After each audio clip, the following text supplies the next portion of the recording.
First at 10, the Tulsa County Sheriff's Office says investigators have identified a person of interest in the case of a mother and son who've now been missing for a year from Turley.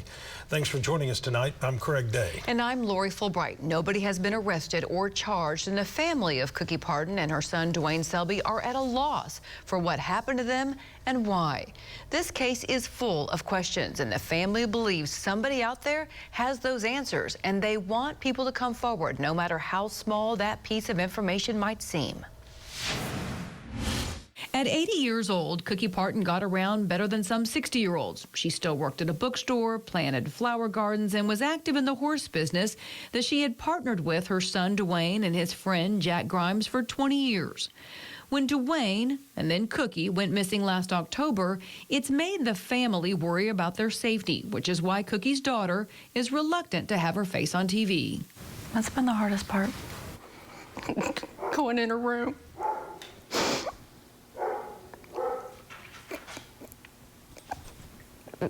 Seeing all of her stuff. Her dog. Cookie had moved in with Donna and her husband a few years ago, but was still independent.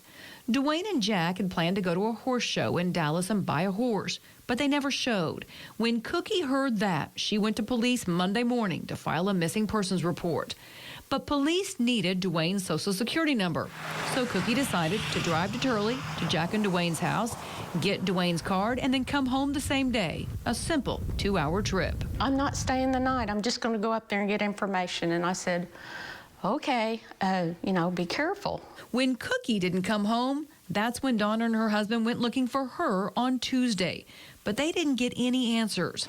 They were reluctantly going back home when they saw Cookie's car on the side of the highway. The ignition was popped and the key was in it. She never used the key, ever used the key. And her pepper spray was laying in the seat. And it's always connected to her purse. She says Cookie's car was always a mess, filled with books and CDs and gloves, but this time, it was spotless. They called investigators, who found a video of Cookie taking one of Jack and Dewayne's newest ranch hands to the Reesers in Owasso, showing Cookie's pepper spray hanging right there from her purse. That trip makes no sense to Donna because her mother never drove after dark because of her eyesight.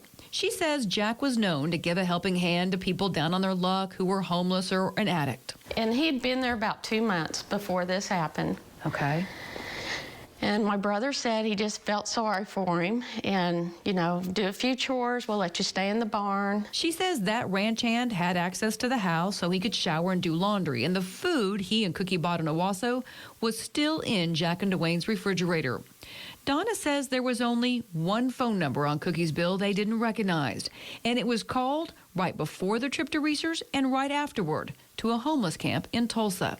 She says no money has been taken out of Cookie's accounts in a year. After Jack's body was found a couple of weeks after the men went missing, less than a mile from their house, investigators spent days searching the property and dragging the pond, but found no signs of Dewayne or Cookie. There should have been a purse, there should have been clothes, something. But there's just nothing anywhere. You just don't disappear in thin air. Not two of them. Are you holding out hope? Still. Maybe. Anyone with information that could help investigators should call the Tulsa County Sheriff's Office at 918-596-8661. Donna says the thought of going another year without any answers is unbearable.